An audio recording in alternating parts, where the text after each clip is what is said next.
전도사님, 대예배도 드리는데 청년부 예배는 왜 가야 하나요? 저도 청년 때 이 부분을 정말 많이 고민했었어요. 아니, 왜 예배를 2번이나 드리라는 거야? 그런데 대예배와 청년부 예배는 그 의미와 목적에 차이가 있어요. 먼저 대예배는 예수님의 부활을 기념하며 드리는 예배입니다.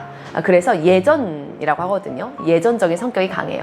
예전은 기독교 예식, 성찬이나 세례 같은 걸 말하죠. 흔히 우리가 전통 예배라고 대예배를 말하는데요. 묵도에서 시작해서 폐회까지 그 순서들을 하나하나 이렇게 지키면서 하나님이 주시는 은혜를 경험하는 시간입니다. 그래서 대예배를 드렸을 때에만 얻을 수 있는 충만함과 은혜가 있죠. 예수님께서 부활하셨음을 기억하며 기뻐하는 시간이 바로 대예배입니다. 반면에 청년부 예배는 조금 성격이 달라요. 청년부 예배에는 2가지 특징이 있는데요.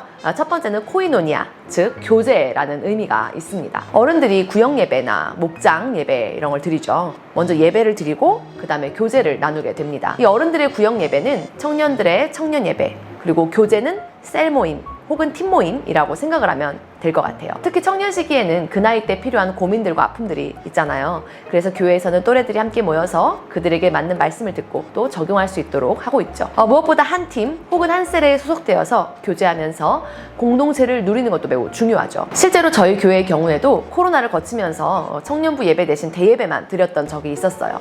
어른들과 청년들이 함께 예배를 드리고 이후에 청년들만 나누어져서 셀 모임을 했는데요. 그러다 보니까 같은 셀이 아니면 서로 대화하는 것도 쉽지가 않은 거예요. 확실하게 공동체성이 부족했죠. 그래서 청년들이 자신들에게 맞는 말씀을 듣고 싶다고, 따로 예배 드리고 싶다고 그런 건의가 나왔습니다. 그래서 지금 다시 대예배를 따로 드리고 청년부 예배도 따로 드리고 있는 거죠. 물론 그 가운데에는 자신의 형편이나 상황 혹은 신앙 정도에 따라서 둘 중에 하나만 선택해서 드리는 지체들도 있습니다. 대예배와 청년부 예배를 어떻게 드리느냐에 대해서는 각각의 교회마다 차이가 있는데요. 저는 이러한 차이의 원인을 급격한 사회 변화에 있다고 생각을 합니다. 여기에서 청년부의 2번째 특징이 나오는 거죠. 바로 청년부가 점점 더 교회 학교의 연장선이 되어가고 있다는 거예요. 이전에는 청년 시기가 길지 않았어요. 고등학교 졸업하면 바로 결혼하거나 혹은 고등학교 졸업하고 1, 2년 취업하고 다시 결혼하는 이런 경우가 굉장히 많았죠. 대학을 가는 경우도 많지 않았어요. 그래서 대학부, 청년부 이렇게 나누어서 운영하기도 했죠. 왜냐하면 대학생과 직장인 서로의 관심사가 다르잖아요. 그런데 오늘날 어떻죠? 결혼 연령이 상당히 늦어졌죠. 그리고 결혼하지 않는 경우도 정말 많아요. 대학 진학률이 매우 높아서 고등학교 졸업 이후에 취업이나 결혼을 바로 하는 경우가 상대적으로 적습니다. 그리고 생애 주기가 굉장히 길어졌어요. 그러면서 이 청년부가 교회 학교의 마지막 단계인 것처럼 여겨지게 된 것이죠. 이렇게 변화하는 상황 속에서 각 교회 형편에 따라 다양한 모습으로 청년부 예배를 드리고 있습니다. 내가 소속된 교회, 내가 섬기는 교회가 대예배 후에 청년부 예배를 드리고 있을 수도 있고요.